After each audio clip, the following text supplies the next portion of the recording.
You're listening to Arsenal for Democracy, episode 364, recorded on Sunday, April 11th, 2021.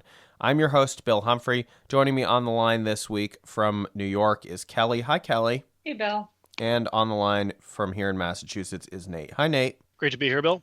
This week on the show, we're talking about the industrialization of natural rubber use and its consequences for the people in the global south. So, Kelley, I'll go to you first. Could you talk a little bit, just as background to set the table here, for the ancient history of natural rubber before the Columbian Exchange and the modern era? Absolutely. So it is probably unsurprising to any scholar of history that the Aztec, Maya, and Olmec people of Mesoamerica had uses for rubber and knew how to work with it hundreds and hundreds of years before the Europeans sort of got a hold of it and then redid the process of learning how to work with it. And so records indicate that societies in Mesoamerica were using latex by 1600 BC, which is a full 3,000 years before Mr. Goodyear vulcanized and stabilized rubber in 1839. The two uses cited most frequently were sandals and rubber balls for games.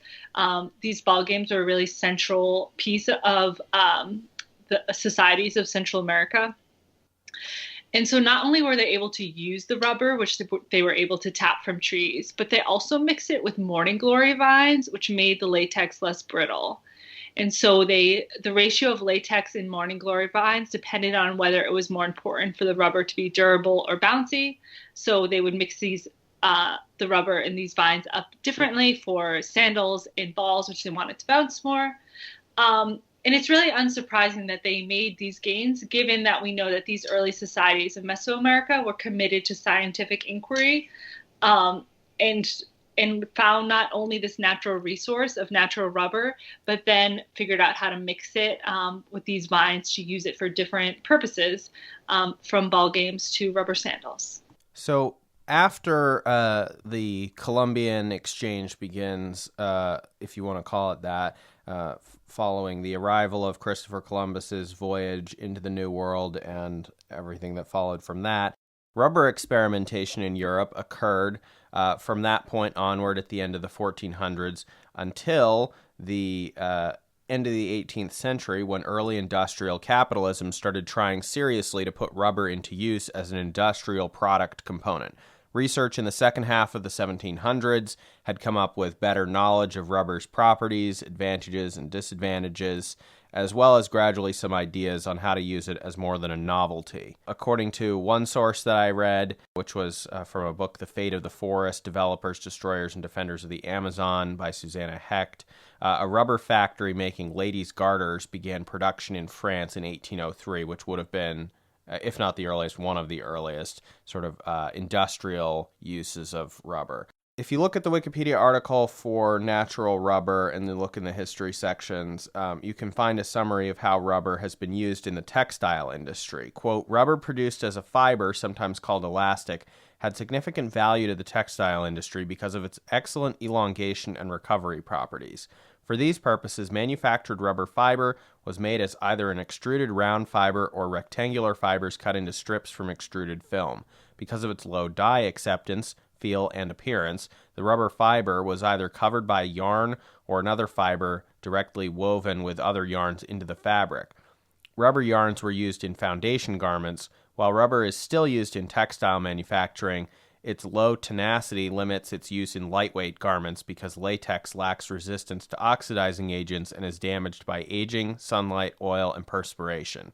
Now, eventually, this natural rubber was, of course, supplanted in the industry by synthetic rubbers, such as spandex, because they are more durable and stronger than natural rubber-based fiber. And we'll talk a little bit more in just a second about synthetic rubber, but this episode is going to be about the natural rubber and its uses in the industrial revolutions, so we'll focus on that for today. Now, of course, as noted in that passage, rubber can be very temperamental in both the harvesting process, which Nate is definitely going to get into somewhat later, and the industrial production process. There's a lot of room for error or permanent spoilage resulting from ambient conditions either in the jungle or in a hot, grimy factory. So as Kelley noted just a few minutes ago, vulcanization was a critical piece of the puzzle for the industrial use of natural rubber to make that more stable and more usable in industrial processes and for various products.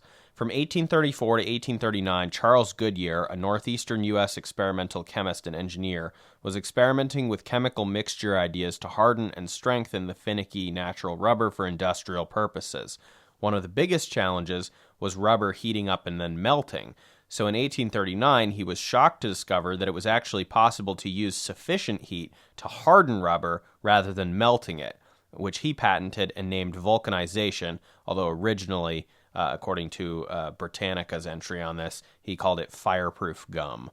Generally, the process also involves sulfur, even to this day, and some molecular bond interactions that I didn't really understand well enough because I did not get a good grade in 11th grade chem class, so I can't explain that on air.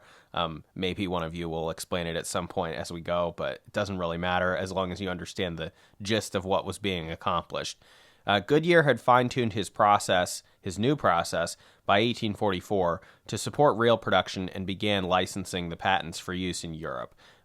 Apparently, he became, I didn't find a whole lot on this, but he, I guess, became a major producer of industrial rubber in the United States for a while, based out of Massachusetts. One thing to note here is that the Goodyear Tire and Rubber Company, which was founded in 1898, is named in his honor, but isn't actually connected with him. I found that out a few months ago from a different podcast, but I didn't know that until then. Now, Goodyear had some problems defending his patents in Britain, but he had an interesting quote that he wrote in his personal papers, which I found fascinating as a perspective from one of these 19th century inventor guys. Quote, "In reflecting upon the past as relates to these branches of industry, this writer is not disposed to repine and say that he has planted and others have gathered the fruits. The advantages of a career in life should not be estimated exclusively by the standard of dollars and cents, as is too often done. Man has just cause for regret when he sows and no one reaps." And that was published in a 1939 centennial book in Boston honoring his work.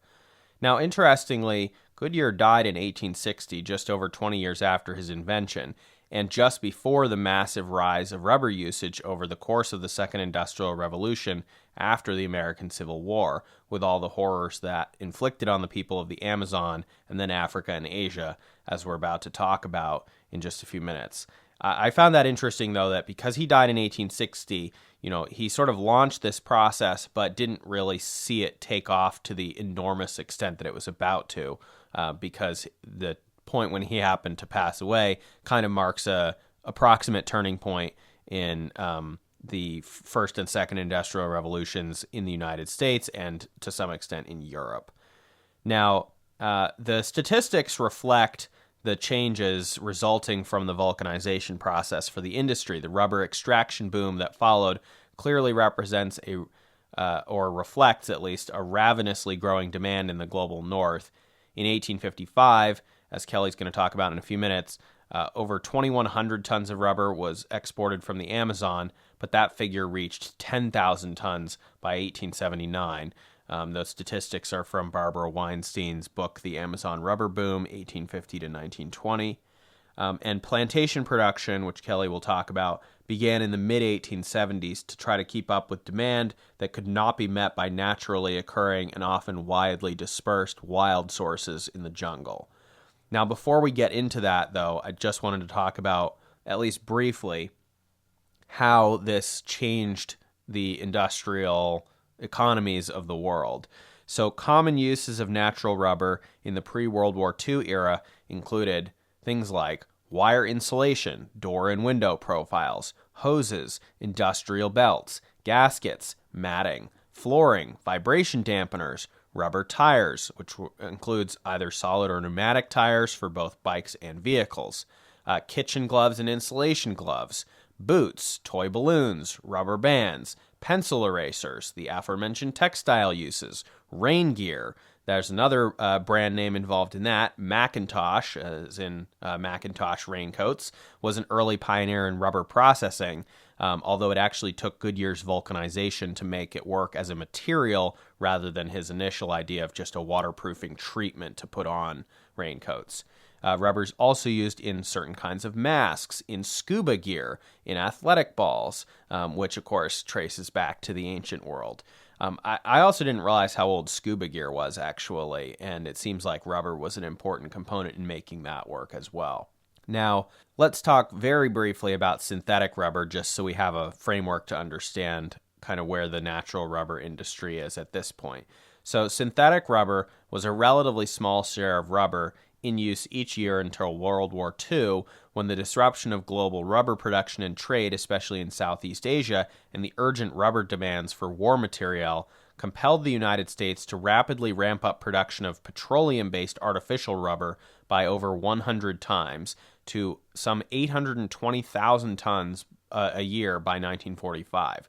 This was achieved apparently through direct U.S. government production during the war, and then they conveniently sold off all those new factories to the private sector after the war, according to the Rubber Manufacturers Association. Today, about 70% of global rubber is synthetic, which is obviously the bulk of it, but then I looked in to see, well, how much actually is that? And it turns out that natural rubber is still in quite large use by volume. By 2008, despite the dominance of synthetic rubber, all the natural rubber still being harvested worldwide each year exceeded 10 million metric tons per year, led by Thailand, Indonesia, and the Philippines, according to the entry on development of the natural rubber industry from Britannica. So that gives us some context of sort of the arc of this industry, and now we need to obviously talk about the horrifying costs that imposed on people from other parts of the world who had to supply this natural rubber. So Kelley, I'll start with you chronologically here. Obviously, it makes sense that there would be the first sort of boom in this would take place in the Amazon, given that Latin America in general had been the source of rubber originally in the ancient world. But talk to us a little bit about what happened there before we moved production to other parts of the world.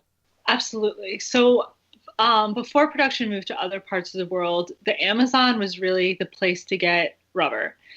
It grew naturally in the trees, in the rainforest. And so the Amazon had the first rubber boom, which took place from 1879 to 1912.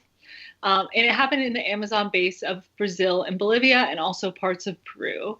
The Amazon rainforest touches all of those countries. And to give you an idea of the size of this boom, in 1855, 2,100 tons of rubber were extracted. And by 1879, just about 25 years later, 10,000 tons of rubber were extracted. So that's almost 5 times as much in a 25-year span, which is quite sensational. The boom resulted in a large expansion of European colonization, which what used to just be a rainforest was now an area with these very valuable rubber trees. So as a result, it was colonized, more immigrant workers were attracted, wealth was generated, and as a result, there were some pretty serious cultural and social transformations, which are still present today in this region of Brazil. Of course, that came with a severe cost, like all of these things. It will be unsurprising to you to learn that havoc was wreaked on the indigenous societies of the area. And it's estimated that in some areas, as much as 90% of the indigenous population was wiped out. And just to provide an example of that, one of the more egregious atrocities in the region happened to the Putumayo people. And this was in Peru, where Julio Cesar Arana had established himself as a rubber baron in Peru's Amazon, and primarily used the indigenous people for the very physical work of harvesting labor. And not only did he enslave the indigenous people of the region, but he also imported people from the Caribbean and enslaved them. And just to read a quote here, Arana's rise to a position of power, money, and influence was aided by the geographical conditions of Peru. To travel from Iquitos to Lima, it was necessary to go around what is now Panama by boat, a journey that would take weeks. It took less time to reach the coast of Portugal, Madeira, than Lima.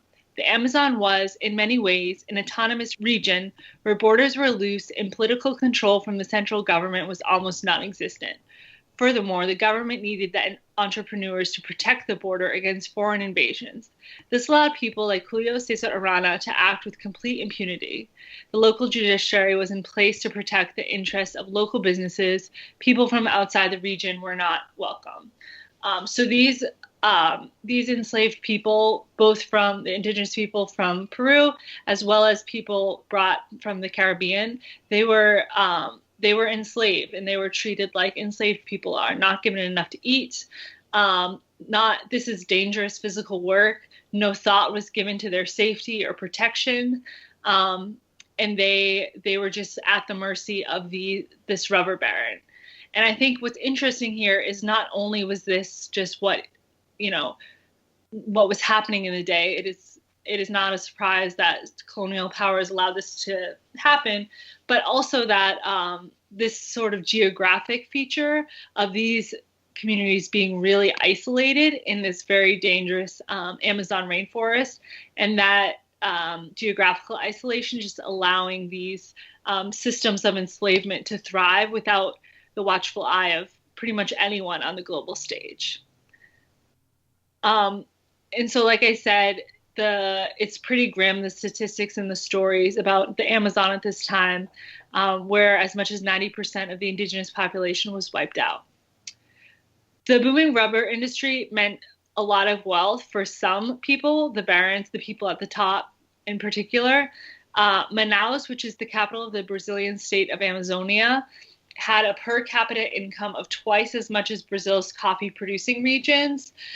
There was a theater built that still stands today. Electric trams were brought to the city, and it was considered the world capital of the sale of diamonds, just to give you an idea of sort of the opulence and wealth that was created for the few in charge of these systems and companies. Another notable aspect of the rubber boom at this time was that as workers needed more and more rubber, they advanced into territories that were not theirs, particularly between the border of Brazil and Bolivia. There was a lot of tension, which required quite a bit of diplomatic intervention from time to time. One of the significant geographic challenges was just how to navigate this area, how to get things in and out of the area. There are waterways, of course, throughout the Amazon, but they're hard to navigate, especially if you're trying to do things at sort of the scale of industry and trying to export essentially 10,000 tons of rubber from this region. So a railway was built. And this railway came to be known as Devil's Railroad on account of having caused the death of around 6,000 workers. In one legend, it said that there's one dead worker for each railroad tie in the rails. And this was a railroad constructed by a United States corporation. And again, just goes to show the complete disregard for life in this area, that this was just that this was built in such sort of a catastrophic and dangerous way. The railroad was finished in 1912, just as the rubber industry began waning, so it was a little bit of a miss. But one of the more bizarre aspects of the rubber industry that I'd like to mention is the town of Fordlandia, which was built by Henry Ford in 1928, a few decades after the end of the rubber boom in the Amazon. But Ford was really seeking his own source of rubber for tires, mainly for his motor vehicles, so that he didn't have to deal with the British rubber monopoly that existed at the time and was producing rubber throughout Southeast Asia. Ford signed a deal for 2.5 million acres of land in Brazil and an exemption of all export taxes in return for 9% of the profit, 7% which would go to the Brazilian government and 2% which would go to the local municipal government. He signed this deal with the country of Brazil with the idea that he could just sort of, drop his people in the middle of the Amazon, hire local labor, and have this very efficient rubber plantation. Of course, that is not quite how it went. One of the main challenges, again, was just getting there. And they, of course, insisted of bringing in a water tower from Michigan, furniture from Michigan, all of these sort of impractical things that they needed to get into the town. Also, the Ford managers who worked there just knew nothing of agriculture in the Amazon. And of course, many succumbed to malaria and yellow fever. Again, I just imagine them sort of dropping off these like people from Detroit in the middle of the Amazon and saying like get rubber, and it is way more complicated than that. Sorry, I just want to chime in. There's a really good book by Greg Grandin, a really cool historian about Fordlandia. I think I read that in college, and definitely very eye-opening. Yeah, and in typical Ford fashion, he wasn't going to adopt to the ways of Brazil. Instead, he decided to dictate the rules of the community. So there was no alcohol, no women, no football, all sorts of rules. He even had people go door to door to inspect people's houses and make sure there was none of this like contraband in the house. He further insisted on serving American food like hamburgers and whatnot in the cafeteria. And in 1930, there was a revolt, which was called the Breaking Pans Revolt, over all the American food that was served in the cafeteria. And eventually they agreed to start serving more local food. But just goes to show you sort of how, I don't even know, stubborn is not the right word, but how sort of unprepared the Ford company was to operate a rubber plant in the Amazon.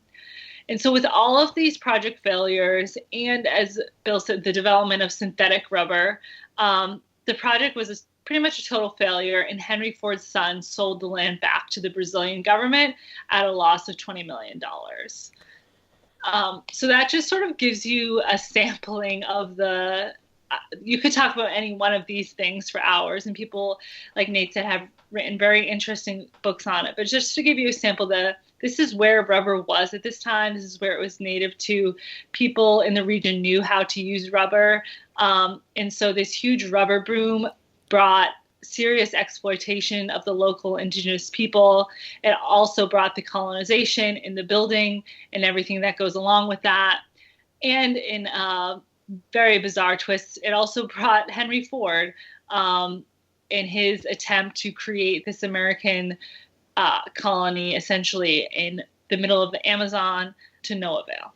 So we talked earlier about how the demand was rising sharply during the Second Industrial Revolution, heading into the 1870s. And by the mid-1870s, they were working on trying to cultivate some sort of plantation-style production in the Amazon to support the level of natural rubber that was being desired by industry in the United States and Europe at the time, but it still simply was not enough. Now, they continued their cultivation efforts, as Kelley's just explained, over the course of the 1870s, 1880s, 1890s, and into the early 20th century, but to supplement this production, and before we get to talking about production in Southeast Asia, there was a significant attempt to get a lot of rubber very quickly, very cheaply out of tropical areas of Africa. And for that, we're going to turn now to Nate to talk about the book King Leopold's Ghost and the Horrors of the Belgian Congo. Yeah, so I just recently read King Leopold's Ghost, very famous sort of a popular history that I think really helped bring this issue to attention of the sort of general public of the absolute horror that was the Congo Free State under King Leopold of Belgium. And, you know, there's people debate about the death toll and stuff. In this book, it pegs it around 10 million. So we're talking about severe mass murder, exploitation, people being taken as hostages, people being whipped to death, just some of the most horrific stuff you can ever imagine. Of course, everything with the hands being chopped off. There was a rule basically that if you fired a cartridge, if part of the Force Publique, the military police there, if they fired a cartridge, they needed to get a hand to bring back to prove that they had killed someone. You weren't allowed to hunt, apparently.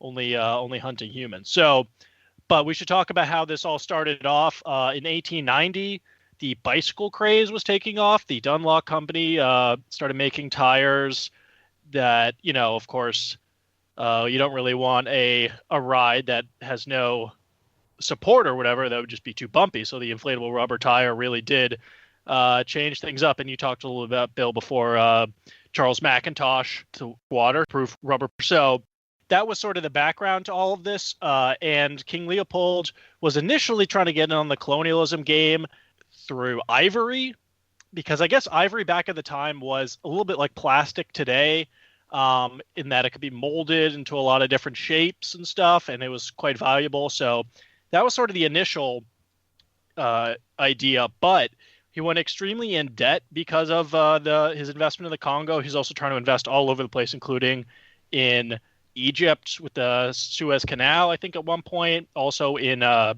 open door policy in China. So he's all over the place. He was basically like a CEO obsessed with all these different numbers and stuff coming in. And so it turns out that in Congo, there's a lot of wild rubber. And the point was there was going to be a situation where there would be the price would go down at a certain point because of various plantations that were being developed in Latin America and Asia.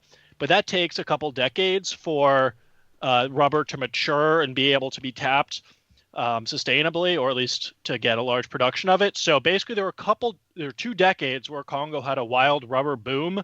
And this was the time where they got tremendously wealthy. Like, it's an insane amount of wealth, and like all of it went to building insane palaces in Belgium that still exist today, giant archways, greenhouses with all sorts of various plants from the Congo that I guess you can still tour today. So that might be interesting just to see what how everything got spent here. But I guess we should focus in some of the details here.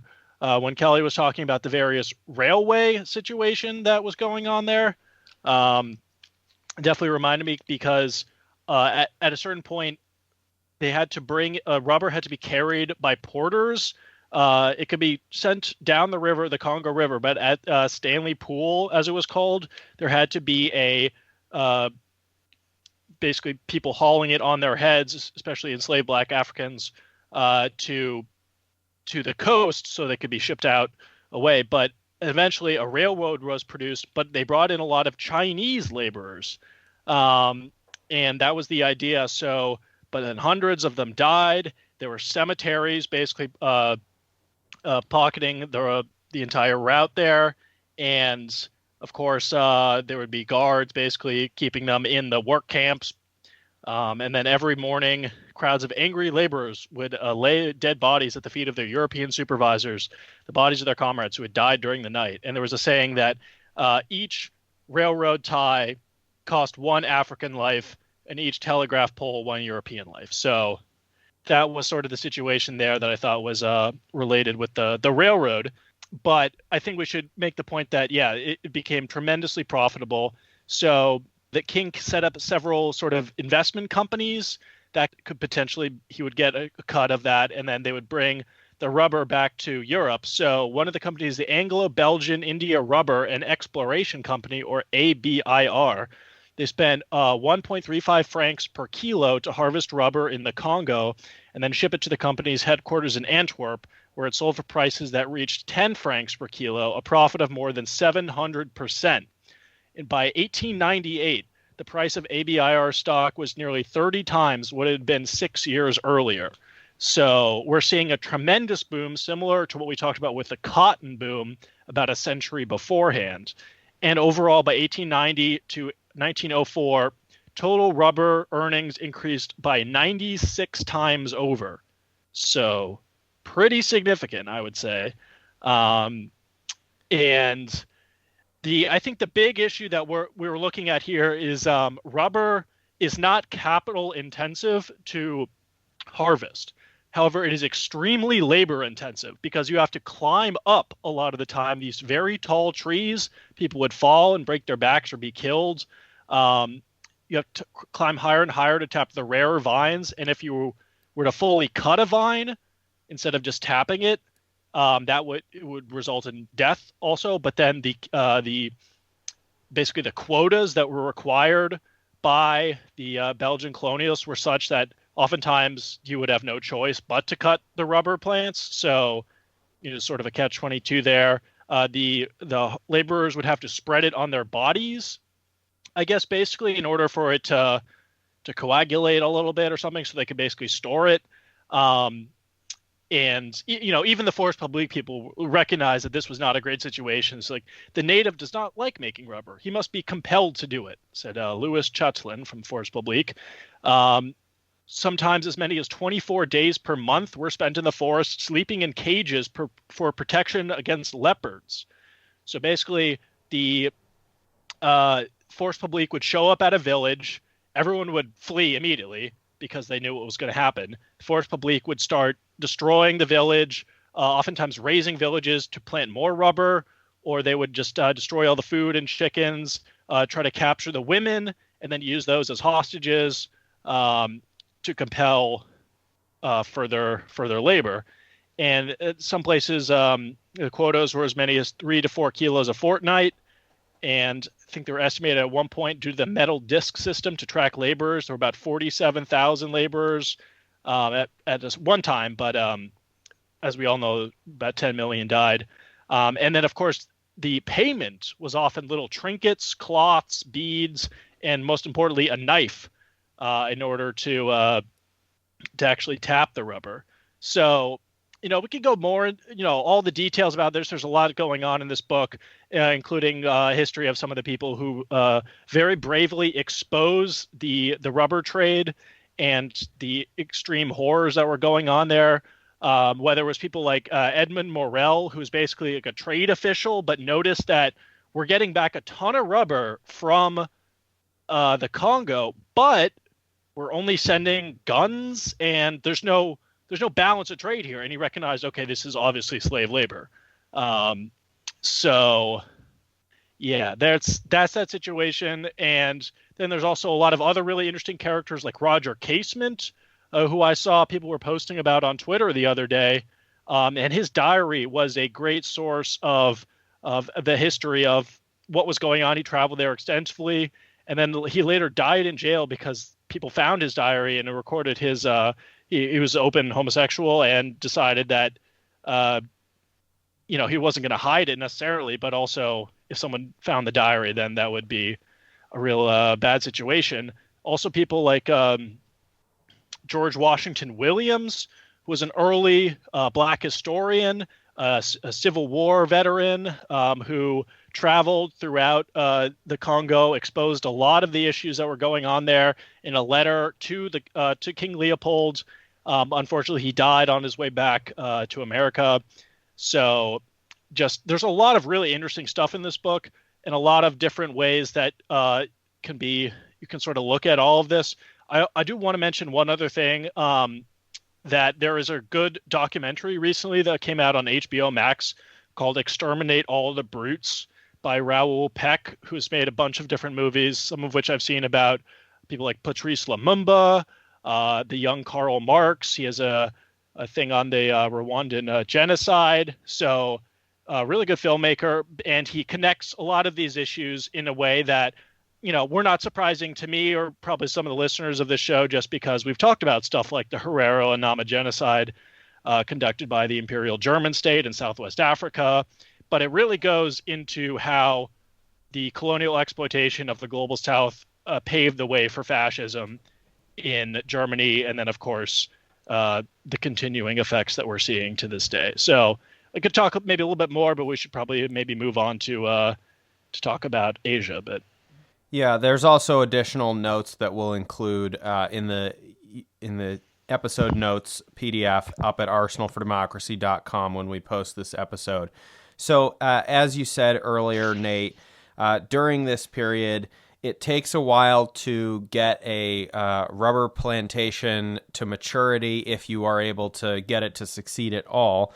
And so this African natural rubber harvesting of wild rubber out in the jungle sort of was an interim step for the global industrial demand for rubber between the situation in the Amazon and what eventually came to dominate the global natural rubber production, which was Southeast Asia. And as I mentioned, even today, with those 10 million or so metric tons per year being harvested, although that was 2008 data, so who knows what it is now. The leading countries today, Thailand, Indonesia, and Philippines. If you look at the rest of the top 10 list, it's a couple of African countries, but overwhelmingly it's still Southeast Asian countries. So Kelley, I will go to you now to talk about how it was that rubber production ended up in Southeast Asia. There were obviously various attempts to bring it from the Amazon to other places, some of which were more or less successful than others. Sure. And I'm going to start just by reading the Wikipedia bio about Henry Wickham. Sir Henry Alexander Wickham was a British explorer and plant thief. He was the first person to successfully export a large, viable shipment of Brazilian rubber seeds to the British Empire. He did so under false pretenses. The British had long planned to create rubber plantations in Southeast Asia, and using Wickham's batch, the resulting plantations brought about the end of the Amazon rubber boom. And so this is considered perhaps the greatest biospiracy in history. Sir Henry Alexander Wickham claims to have smuggled out 70,000 seeds. It was not technically illegal to smuggle out seeds, but obviously they didn't really want you to do that. And so the way that Wickham got these seeds out of Brazil was to claim that they were academic specimens, which were sort of supposed to be like dead, unviable animals and seeds and plants. But of course, they very much were viable. And so the seeds arrived to Kew Gardens in 1876. And of the 70,000 seeds he smuggled, 2,400 successfully germinated in the gardens. And this was enough to begin spreading rubber plants throughout the British Empire. And so this really changed the game, changed very much like the trajectory of history and the trajectory of the economy in South America and in Asia. And another important person in the sort of the making of the rubber industry in Southeast Asia, Henry Nicholas Ridley, who was the first scientific director of the botanical gardens in Singapore. And as the scientific director, he wasn't just interested in like pretty flowers or what we might think of in botanical gardens, but he was very invested in creating financially beneficial crops and plants in the region. And so he widely distributed these rubber seeds across the region and also developed a method for tapping the trees for rubber without injuring the tree. He was so passionate about rubber and all of its many industrial uses that he earned the nickname Mad Ridley, which I can only imagine him just getting very animated about rubber uses and rubber crops in order to earn that nickname. So he was really responsible for establishing the industry in the Malay Peninsula, where he resided for 20 years. And the area began to increase its production of rubber during that time. One Chinese landowner, Tan Che-yang, grew 40 acres successfully in the region, and that just sort of was the proof point that was needed. Once he, in 1898, successfully cultivated those 40 acres, more and more people in the region saw that there was money to be found here, and so began planting those rubber trees, essentially bringing an end to the rubber boom in the Amazon. And one of the reasons for that it signaled the end of the Amazon rubber boom, was just that these plantations were much more efficient than sort of looking for that natural rubber or navigating the difficulties of the Amazon rainforest. And so and also for the British Empire, these countries being part of the British Empire, also meant that it was just more efficient as far as taxes and finances and everything else were concerned to sort of have this homegrown rubber within the British Empire. And still today, if you Google Southeast Asia rubber production, there is still a lot of rubber production happening in this area. Again, just goes to show you sort of the change in course of history and of the environment as these 70,000 seeds were exported from Brazil. Yeah, as I said earlier, we went from a situation where there was no rubber production happening in Southeast Asia to overwhelmingly the natural rubber in the world coming from Southeast Asia, a situation which remains to present day. But not to make a pun here, the seeds of the sort of downfall of the natural rubber industry, despite how much is still being produced today, happens because of this dependence on Southeast Asia as well. When we're talking about Indonesia, which was a Dutch colony at the time, when we're talking about Malaysia, which was British Malaya at the time, when we're talking about the Philippines, which was under the control of the Americans after 1898, we are talking about all these territories that fell very early to Japan after the attack in December 1941. Only Sri Lanka remained firmly in Allied control for the whole war, and that forced the Allies to come up with some alternative solution to keep up with their rubber demands. They had to put a lot of rubber tires on trucks for all of the trucks that were needed for the war effort. I saw one thing that said that the Soviets had tried to experiment as well with synthetic rubber. They didn't. They did some petroleum experiments as well because they had control of the Baku oil fields and that sort of thing. But they also, I guess, tried to use dandelions in some way. Not really sure how that worked. That didn't really go very well, apparently. But as I said earlier, the Americans had the sort of major breakthrough with cheap petroleum-based synthetic rubber and then ramped up production very, very quickly just in that period from the end of 1941 to the middle of 1945. And at that point, the dominance was there. The production capacity was there for synthetic rubber to rapidly overtake natural rubber. And of course, as we said earlier, it's a stronger material anyway than natural rubber is. So we'll leave it there for today. As Kelley did say earlier, there are so many things in this that we've talked about today that you could spend hours talking about. And so we're just kind of giving the broad overview in hopes that people will go off and look up specific subpoints on that themselves. Again, we'll have the notes up at arsenalfordemocracy.com when this episode goes live. Nate, I'll circle back to you for sort of closing summary thoughts first on all of this.